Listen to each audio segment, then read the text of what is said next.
সালাম আলাইকুম। মেজর ডালিমের সেই ঐতিহাসিক লাইভের পরে ওনার এই টোটাল লাইভটাকে বিশ্লেষণ করা হচ্ছে প্রতিনিয়ত। এমনকি তার সম্পর্কে নতুন নতুন তথ্য আসছে।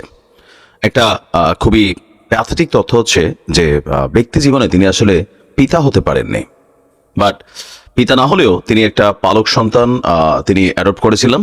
আর সম্ভবত ওই কন্যা তিনি এখন অস্ট্রেলিয়াতে বসবাস করেন। আর এরপরে এই দেশের ছাত্র জনতাকে তিনি এখন নিজের আপন সন্তান তুল্য মনে করছেন। তিনি ভাবছেন ছাত্র জনতারা যেই ঘটনাটা ঘটিয়েছে এটা বিচ্ছিন্ন কোনো ঘটনা না, এটা 1947, তারপর হচ্ছে 71, 75, 2024, এগুলা একই সূত্রে গাথা। তো যেহেতু একই সূত্রে গাথা, এখন যারা এই বৈষম্য বিরোধী ছাত্র আন্দোলনের নেতারা আছেন তারাও তার সন্তান সমতুল্য অথবা তার কমরেডস এর মতনই। কারণ তাদের সকলের মিশনটার একটা প্রধান মিশন হচ্ছে তিনি মনে করছেন যে ভারতের কাছ থেকে এই দেশকে ফ্রি করতে হবে। তাদের প্রধান একটা মিশন হচ্ছে আওয়ামী লীগকে রাজনীতি থেকে শেষ করে দিতে হবে অথবা বের করে দিতে হবে। সো এই এথিক্সে এখন আমাদের বৈষম্য বিরোধী ছাত্র আন্দোলনের নেতারা কিন্তু সম্পূর্ণ বিশ্বাস করছে। কিন্তু মজার বিষয় হচ্ছে রাজনীতির মাঠে বিএনপি কিন্তু এই জিনিসগুলো পছন্দ করছে না। মেজর ডালিমের বক্তব্য নিয়ে একের পর এক বিএনপি নেতারা কিন্তু নানান ধরনের বক্তব্য দিচ্ছেন। তিনি যখন গতকালকে যে লাইভটা করেছেন, আমি এগুলো নিয়ে পরে একটা ভিডিও করবো। তবে ছাত্র জনতাকে তিনি এখন যে অফার করেছেন, আর ছাত্র জনতা যদি রাজি হয়ে যায় তাহলে একটা অদ্ভুত পরিস্থিতি তৈরি হয়ে যাবে বাংলাদেশে। আর আমার মনে হয় না যে ডক্টর মোহাম্মদ ইউনূসের সরকার মেজর ডালিমকে তিনি বাংলাদেশে আসার অনুমতি দিবেন। কারণ পরিস্থিতি কোথাকার পানি কোথায় গড়াবে সেটা কেউ আইডিয়াই করতে পারছে না।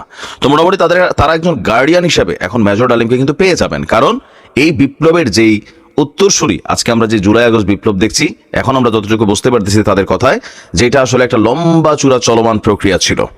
তো তিনি ছাত্রদের উদ্দেশ্যে একটা বার্তা দিয়েছেন, ইভেন ছাত্রদেরকে একটা অফার দিয়েছেন। অফারটা হচ্ছে ছাত্র জনতার যে বিপ্লবী কর্মকাণ্ড, এই কর্মকাণ্ডে যদি কোনো রকম অবদান রাখার তিনি সুযোগ পান, তিনি চাচ্ছেন তাদের এই কাজে সম্পৃক্ত হতে। তো তার বক্তব্য যে ছাত্র জনতার বিপ্লবী কর্মকাণ্ডে যদি কোনো রকম অবদান রাখতে পারি, আমাদের নিজস্ব অভিজ্ঞতা যোগাযোগ থাকে, মানে ছাত্রদের সাথে তিনি কমিউনিকেশন করে তার যে দীর্ঘ জীবনের অভিজ্ঞতা, যেভাবে তিনি বঙ্গবন্ধুকে শেষ করে দিয়েছেন, আরো যেই কর্মকাণ্ড করেছেন, কিভাবে তিনি একটা মেটিকুলাস প্ল্যানে তিনি হাঁটছেন, এটা তো প্রমাণিত।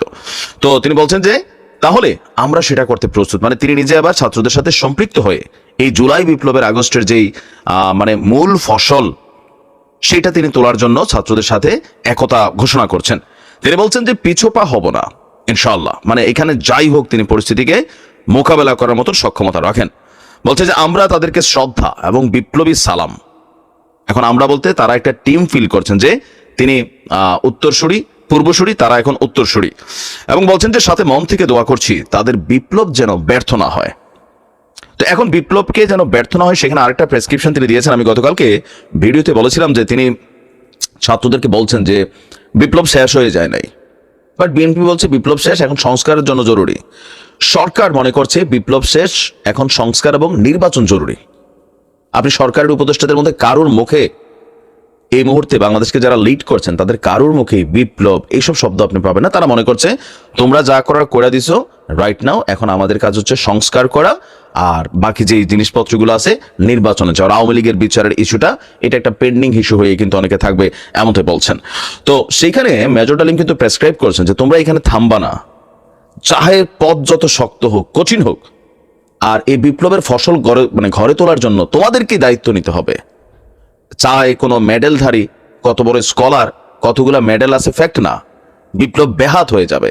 এখন আবার অনেকেই কিন্তু এটা নিয়ে বলছেন যে আপনাদেরকে এগুলা করানোর জন্য কি আমরা উপদেষ্টা পদে বানাইছি, আপনারা কেন এটাকে ওইভাবে করতে পারেন না, বা নানান ধরনের ইস্যুগুলা প্রতিনিয়ত যেগুলো আসে যে কেন শেখ হাসিনাকে আপনারা ফিরিয়ে আনতে পারেন না, কেন এটা পারতেছেন না, কেন আওয়ামী লীগের সকল নেতাকর্মীকে গণগ্রেপ্তার করা হচ্ছে না, মানে এখানে নানান বক্তব্য কিন্তু আছে। এখন